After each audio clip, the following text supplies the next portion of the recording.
Vatican வானொலி நேயர்கள் அனைவருக்கும் எனது இனிய வணக்கம். அகில உலக கத்தோலிக்க கிறிஸ்தவர்களால் புனித வாரத்தில் அனுசரிக்கப்படும் மிக முக்கிய நிகழ்வுகளுள் ஒன்றாக விளங்குவது இந்த புனித வியாழனாகும். புனித வியாழன் குறித்து சில சிந்தனைகளை உங்களோடு பகிர்வதில் நான் உளம் மகிழ்கின்றேன். இந்நாளில் இயேசு 3 முக்கிய செயல்களை செய்கிறார். முதலாவது, அவர் கைது செய்யப்படுவதற்கும் சிலுவையில் அறையப்படுவதற்கும் முன்னர் தமது சீடர்களுடன் உணவு உண்டு அவர்களின் பாதங்களை கழுவுகின்றார். இரண்டாவது, அந்நாளில் இயேசு நற்கருணையை ஏற்படுத்துகின்றார். மூன்றாவது, அதே நாளில் நற்கருணையை அவர் நினைவாக கொண்டாட குருத்துவத்தையும் ஏற்படுத்துகின்றார். புனித வியாழனை பெரிய வியாழன் என்றும் ஆங்கிலத்தில் ஹோலி தர்ஸ்டே, மாண்டி தர்ஸ்டே என்றும் அழைப்பர். மாண்டி என்ற சொல் மேந்தாத்தும் என்ற லத்தீன் சொல்லிலிருந்து உருபெற்றது. அதன் பொருள் கமாண்ட், அதாவது கட்டளை. ஆக இந்த வியாழனை ஒரு கட்டளை வியாழன் என்று கூட நாம் அழைத்து பார்க்கலாம். அது என்ன கட்டளை? யோவான் நற்செய்தி 13ஆம் அதிகாரம் 34 நாம் வாசிக்கிறோம். இயேசு தமது சீடர்களின் பாதங்களை கழுவிய பின் அவர்களை பார்த்து ஒரு புதிய கட்டளையை தந்தார். நான் உங்களை அன்பு செய்தது போல நீங்களும் ஒருவர் மற்றவரை அன்பு செய்ய வேண்டும் என்பதே அந்த புதிய கட்டளை. இந்நிகழ்வில் இன்னொன்றையும் நாம் கூர்ந்து நோக்க வேண்டும். இந்த பாதம் கழுவும் சடங்கு யோவான் நற்செய்தியில் மட்டும்தான் இடம்பெறுகிறது. ஒத்தமைவு நற்செய்திகளாக பார்க்கப்படுகின்ற மத்தேயு, மார்க்கு, லூக்கா ஆகிய நற்செய்திகளில் இயேசு நற்கருணை ஏற்படுத்தும் நிகழ்வு இடம்பெறுகிறதே அன்றி பாதம் கழுவும் சடங்கு அங்கு இடம்பெறவில்லை. நற்கருணை ஏற்படுத்தியது மிக முக்கிய நிகழ்வாக கிறிஸ்துவ நெறியில் கருதப்பட்டிருப்பினும் ஏன் யோவான் நற்செய்தியாளர் அதை தவிர்த்திருக்கின்றார் என்பதை பற்றி விவிலிய அறிஞர்கள் பலரும் ஆய்ந்தறிந்து பார்த்து பல்வேறு காரணங்களை அதற்கு பட்டியலிடுகின்றனர். யோவான் நற்செய்தி எழுதப்பட்ட ஆண்டு கிபி 90 100 என்று சொல்லுகிறார்கள். அச்சமயம் கிறிஸ்தவம் ஒரு சமய மார்க்கமாக வளர்ந்து வர தொடங்கிவிட்டது. சில இடங்களில் திருத்தூதர்களும் புதிதாக கிறிஸ்துவ நெறியில் சேர்ந்தவர்களும் இணைந்து நற்கருணை கொண்டாட்டத்தை அனுசரித்தும் வந்திருக்கிறார்கள். ஆனால் அவர்களிடையே ஒரு ஆழமான ஒன்றிப்பு என்பது இல்லை. யூதர்கள், ரோமானியர், கிரேக்கர், புற இனத்தர் என அவர்கள் பிரிந்து கிடந்தனர். கடவுளுடனான உறவில் நல்லவர்களாக வாழ்ந்த கிறிஸ்துவ சமூகம் அயலாருடனான உறவில் பிரிந்து கிடந்ததை கண்ணுற்ற திருத்தூதர் யோவான் அன்பு உறவின் அவசியத்தை கிறிஸ்தவர்கள் உணர வேண்டும் என்னும் நிலையில் நற்கருணை நிகழ்வுக்கு பதிலாக பாதம் கழுவும் நிகழ்வை அங்கே வைத்து பார்க்கிறார். அன்பு எல்லா பலிகளையும் விட மேலானதுதானே. ஒரு சான்றை இங்கு நான் உங்கள் முன் வைக்கிறேன். நம் எல்லோருக்கும் அன்னை தெரேசாவை நன்கு தெரியும்.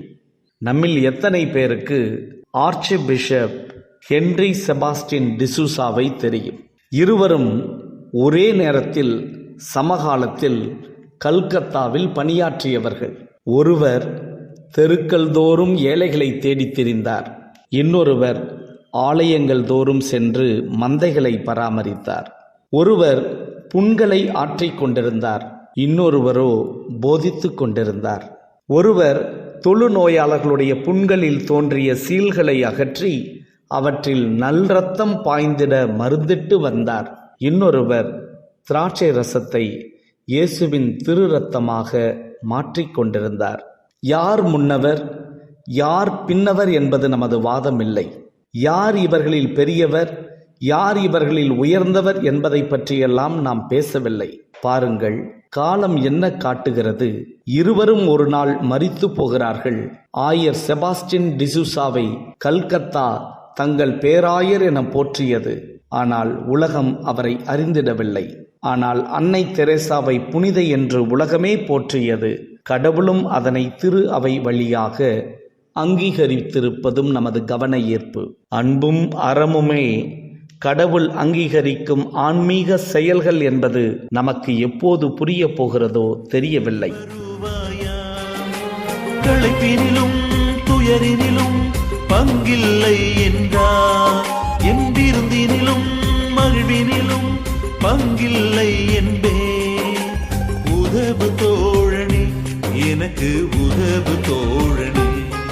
நற்கருணை நம்மை அன்புள்ளவர்களாக, தியாகமுள்ளவர்களாக மாற்றுகிறது. புனித தாமஸ் அக்வினாஸ் மிக அழகாக எழுதுகிறார், "The Eucharist is the sacrament of love. It signifies love. It produces love" என அவர் சொல்லுகிறார். நற்கருணை ஒரு அன்பின் அருட்சாதனம். அது அன்பை குறித்து காட்டுகிறது. அது அன்பை உற்பத்தி செய்கிறது. பாருங்கள், இந்த பாதம் கழுவும் சடங்கை எழுதுகின்ற திருத்தூதர் யோவானே இயேசு தன் சீடர்கள் மீது வைத்திருந்த அன்பை புலப்படுத்தி விட்டுத்தான் அந்த நிகழ்வுக்கு போகிறார். யோவான் நற்செய்தி 13ஆம் அதிகாரம் முதல் வசனமே எப்படி தொடங்குகிறது பாருங்கள். பாஸ்கா விழா தொடங்கவிருந்தது. தாம் இவ்வுலகத்தை விட்டு தந்தையிடம் செல்வதற்கான நேரம் வந்துவிட்டது என்பதை இயேசு அறிந்திருந்தார். உலகில் வாழ்ந்த தமக்குரியோர் மேல் அன்பு கொண்டிருந்த அவர் அவர்கள் மேல் இறுதி வரையும் அன்பு செலுத்தினார் என்று சொல்லிவிட்டுத்தான் பிறகு பாதம் கழுவும் சடங்குக்கு அவர் போகிறார். இந்த நற்கருணையினுடைய மாண்பையும் நாம் கொஞ்சம் அறிந்து வைத்திருக்க வேண்டும். இந்த நற்கருணை வழியாகத்தான் ஒருவர் இயேசுவுடன் ஆன்மீக ஒன்றிப்பில், ஸ்பிரிச்சுவல் கம்யூனியன், இணைய முடியும். நற்கருணையிடமிருந்து ஒருவர் கடவுளின் இறை இயல்பை கற்றுக்கொள்கிறார், பெறுகிறார். யோவான் நற்செய்தி 6ஆம் அதிகாரம் 56 நாம் வாசிக்கிறோம். இயேசு சொல்லுகிறார், "விண்ணகத்திலிருந்து இறங்கி வந்த உணவு நானே. எனது உணவை உண்பவர் என்னோடு இணைந்திருக்கிறார், நானும் அவரோடு இணைந்திருக்கிறேன்." இதன் பொருள், இயேசுவினுடைய இறை இயல்பை, நற்கருணையை பெறுபவர் பெற்றுக்கொள்கிறார். அந்த இயல்பினுடைய உச்சம்தான் அன்பும் தியாகமும். நற்கருணை நமக்கு அவசியம். ஏனென்றால் இதன் வழியாகவே கிறிஸ்து நமது வாழ்வுக்குள் வருகின்றார், தமது அருளால் நம்மை நிரப்புகின்றார் என சொல்லுகிறார் திருத்தந்தை பிரான்சிஸ் அவர்கள்.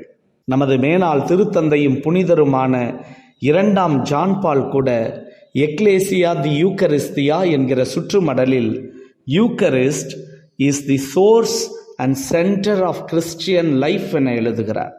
நற்கருணை கிறிஸ்தவ வாழ்வின் மூலமும் மையமும் ஆகும். இந்த நற்கருணையை பற்றி சிந்திக்கிற போது 2 சொற்றொடர்கள் நமது கவன ஈர்ப்புக்கு வர வேண்டும். ஒன்று, the breaking of the bread and the pouring of the cup. உடைந்த அப்பமும் சிந்தப்படுகின்ற ரசமும். உடைந்த அப்பமும் சிந்தப்படுகின்ற ரசமும் இயேசு தம்முடைய தியாகத்தையும் மரணத்தையும் நம்முடைய மீட்புக்காக அவர் வெளிப்படுத்திய ஒட்டுமொத்த அன்பையும் அது நமக்கு தெளிவுபடுத்துகிறது. 3ஆவதாக, இந்நாளில் இயேசு குருத்துவத்தையும் நிறுவினார் என நாம் கேட்டோம். இந்த நற்கருணையை அவர் நினைவாக கொண்டாடவே இயேசு குருத்துவத்தை ஏற்படுத்தினார். குருத்துவம் கடவுளின் கொடை. அந்த நாட்களில் எல்லாம் குருக்களை பார்ப்போர் சர்வேஸ்வரனுக்கு ஸ்தோத்திரம் என்றே வணக்கம் செலுத்துவர். அதன் காரணம் என்ன தெரியுமா? இவர்களிடம் இறைவன் உறைந்திருக்கிறார். இவர்கள் கடவுளின் மனிதர்கள் என்பதே அது சுட்டுவது. என்ன இந்த குருத்துவம்? கடவுளின் இடத்தை அது தன்னுள் தக்க வைத்துள்ளதே. What is this priesthood that holds the place of God in it என்று குருத்துவத்தின் மகிமையை பற்றி பேசத் தொடங்கும் புனித ஜான் மரிய வியானி, என் எதிரே ஒரு குருவும் வானதூதரும் வந்தால் நான் முதலில் குருவுக்கே வணக்கம் செலுத்துவேன். ஏனெனில் குருவால் மட்டுமே திருப்பலி நிறைவேற்ற முடியும், வானதூதரால் அது இயலாத காரியம் என்று மிக அழகாக ஆழமாக குருத்துவத்தின் மகத்துவத்தை விவரிக்கின்றார். கடவுளின் படியாளர்களாகிய குருக்கள் எப்படி இருக்க வேண்டும் என்பதை பழைய ஏற்பாட்டில் உள்ள மலாக்கி நூலில் பதிவிடப்பட்டுள்ளது. குறிப்பாக சமய சமூக கடமைகளில் தவறிய குருக்களை கடவுள் கோபம் பொங்க சாடுவதாக மலாக்கி நூல் எடுத்து இயம்புகிறது. எருசலேம் கோவில் மீண்டும் கட்டி எழுப்பப்படுவதற்கு பின் கிமு 5ஆம் நூற்றாண்டில் தான் மலாக்கி நூல் எழுதப்பட்டது. அப்போது இஸ்ரேல் மக்களிடம் சமய சடங்குகள் அதீத முக்கியத்துவம் பெற்று வளரத் தொடங்கியிருந்தன. அவை குருக்களுக்கு மத்தியில் மக்களுடைய மரியாதையும் சமூகத்தில் அவர்களுக்கென ஓர் உயர்வான இடத்தையும் தந்தன. அந்த புகழும் அந்தஸ்தும் தன்னல வாழ்வும் தான் அவர்களை கொஞ்சம் கொஞ்சமாக கடவுளை விட்டு விலகி இருக்க வழிகோலியது. இப்படி கடவுளுக்குரியவர்கள் உலகுக்குரிய காரியங்களில் அக்கறை காட்டியதே மலாக்கி நூல் குருக்கள் மீது பூசுகிற கரையாய் இருக்கிறது. மலாக்கி நூலில் கடவுள் குருக்களின் தவறுகளாக, அவர்கள் என் பெயருக்கு மாட்சி அளிக்கவில்லை, அவர்கள் எனக்கு செவி கொடுக்கவில்லை, அவர்கள் நெறி தவறி நடந்தார்கள், அவர்களில் போதனைகளில் ஓர வஞ்சனை இருந்தது, அவர்கள் நம்பிக்கை துரோகம் செய்தார்கள், அவர்கள் என் உடன்படிக்கையை கலங்கப்படுத்தினர் என்று ஒரு நீண்ட பட்டியலையே தருகிறார் கடவுள். சரி, குருக்கள் எப்படி இருக்க வேண்டும் என்று கடவுள் விரும்பினார்? குருத்துவத்தை பற்றி பழைய ஏற்பாடு பேசும் சில கருத்துக்களை பார்ப்போம். இன்று உலகமே குவாரண்டைன் பற்றி அதிகம் பேசுகிறது. நாமும் இதனை அனுபவித்திருக்கிறோம். குருக்களை பொறுத்தவரை quarantine is their lifelong activity. குரு என்ற வார்த்தையினுடைய எபிரேய சொல் கொஹென், அதாவது set apart from the community, ஒரு குழுமத்திலிருந்து தனித்து வைக்கப்படுவது. குரு என்றால் தனித்து வைக்கப்பட்டவர்கள் என்பது பொருள்.